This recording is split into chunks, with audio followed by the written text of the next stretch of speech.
என் பேர் ஆனந்தகுமார். நான் சென்னையில் ஆவடி பகுதியில் வசிக்கிறேன்.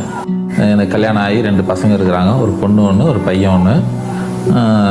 சொந்தமாக ஆட்டோ வச்சு நான் ஓட்டிக்கிட்டு இருக்கிறேன். ஒரு 20 வருஷத்துக்கு முன்னால் இடது காலில் ஆக்சிடெண்ட் ஆச்சு. நடுவில் அப்பப்போ சின்ன சின்னதாக பிரச்சனைகள் வரும்.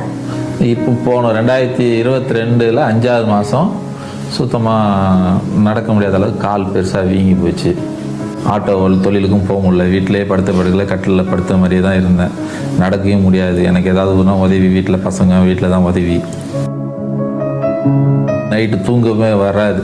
கால் திடீர்னு கால் நரம்பு இழுக்கும், வலிக்கும், ஏதோ பிடிச்சி இழுக்கிற மாதிரி இருக்கும். உள்ளே குடையும் கால் நல்லா பெருசாக வீங்கி வெயிட்டாக இருக்கும். இந்த ஒரு காலில் தான் நொண்டி அடிச்சுக்கிட்டு பாத்ரூம்னா போகணுன்னாலும் போகணும்.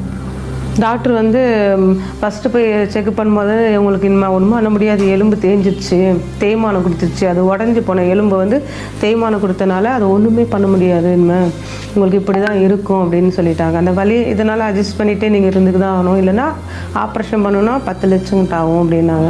ஆப்ரேஷன் பண்ணாலும் முடியாது, அந்த ஏஞ்சி நடப்பாங்கன்னு சொல்ல முடியாது அப்படின்ட்டாங்க. 6 மாதம்தான் அவங்க இந்த அளவுக்கு இருப்பாங்க. அது கூட இல்லைன்னா அப்படியே படுத்த படிக்கே ஆகிடுவாங்கன்ற மாதிரி சொல்லிட்டார். சுத்தமே நடக்க முடியாதுன்னு சொல்லிட்டாங்க டாக்டர்.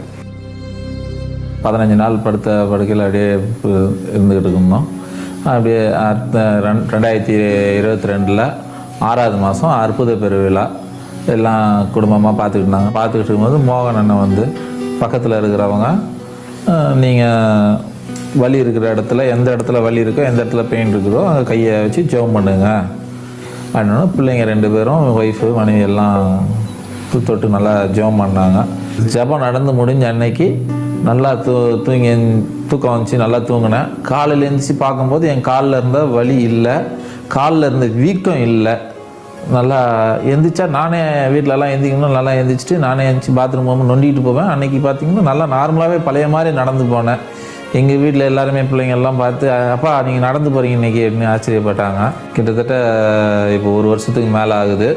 நல்லா மறுபடியும் ஆட்டோ ஓட்டுறேன். எல்லா வேலைகளும் நானே தானாக செஞ்சுக்கிறேன். கிட்டத்தட்ட 20 வருஷமாக அவருக்கு கால் பெண்டாக நடப்பாங்க. அந்த கால் பெண்டாக இருக்குதுன்னா ஒரு கோணையாக போகும், கால் ஸ்ட்ரெயிட்டாக ரொம்ப நடக்க முடியாது, பெண்டாக நடந்துகிட்டே இருந்தாங்க. இப்போ அங்கே ஜெபம் பண்ண பிறகு அந்த கால் ஸ்ட்ரெயிட்டாக இருக்குது, கால் அப்படியே நல்லா ஸ்ட்ரெயிட்டாக நடக்கிறாங்க, கால் நேராக வைக்கிறாங்க.